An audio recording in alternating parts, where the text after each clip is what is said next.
Clayton, and we're here in the Art Deco splendour of Eltham Palace to look at some vintage cocktails.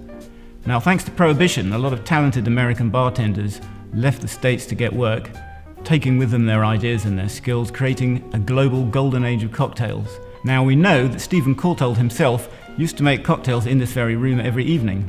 So we're going to be looking at 3 classics from the era, running through how to make them so you can recreate them at home. Mahjong is a Chinese game played with little counters, a bit like Scrabble tiles. Like many things, it became quite a craze in the 1920s. And we can reasonably assume that the Courtaulds played this game because they had a pet lemur whom they named Mahjong. So in honour of Mahjong the lemur, we're going to make a Mahjong cocktail. What's slightly unusual about this cocktail is that it has 2 spirits in it. So we're going to start off with some gin, about 50 millilitres, 2 standard cocktail measures. And then to that, we're going to add some white rum, another spirit, only about half a measure, so it's about 12.5 millilitres. And finally, we're going to add an orange liqueur. You'll sometimes see it called triple sec or curacao. It's all essentially an orange flavoured liqueur. So again, about half a measure of that. Shake all that up, put it in your shaker, plenty of ice. Now do be careful with this because as you've seen, everything that goes into this cocktail is spirit strength, so it's got quite a bite, as apparently did the lemur.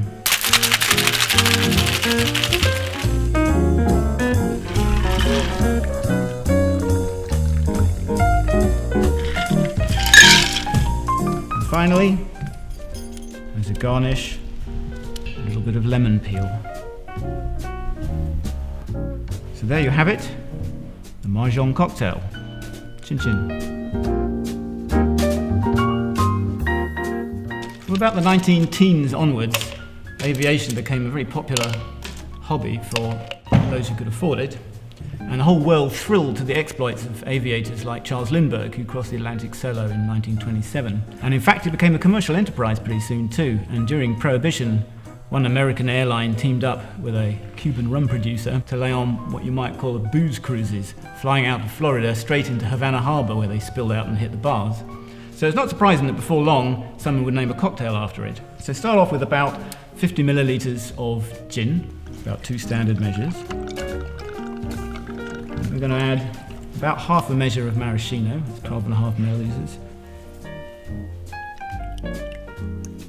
About the same amount of lemon juice, some I squeezed earlier. And finally, just about a teaspoon of creme de violette. Plenty of ice.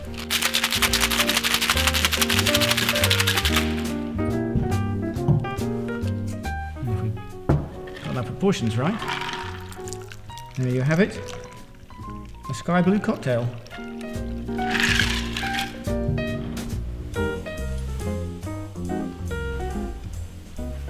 The aviation cocktail.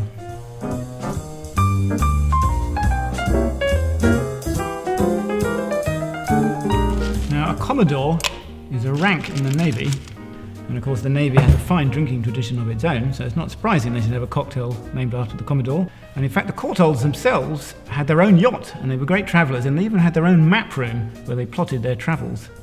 So we're going to start off with about 2 shots of rye whiskey. And then we're going to add some lemon juice, about half a measure. And about the same amount of sugar syrup. Literally, it's just about 2/3 sugar to 1/3 water. You can make it yourself. And the final ingredient is orange bitters. Now, if you've heard of cocktail bitters, you've probably only heard of Angostura, and for a long time that's pretty much what you could get. But back in the day, there was a whole range of different bitters. And they were very intense infusions of barks and spices, and in this case, orange peel. Fortunately, you can now get them all again. Orange bitters, about 2 dashes. A good shake.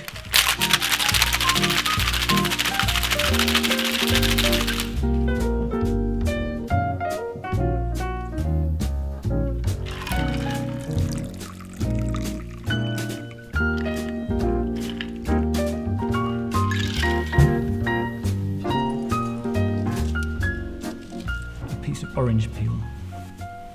And there you have it, Commodore cocktail. Chin chin.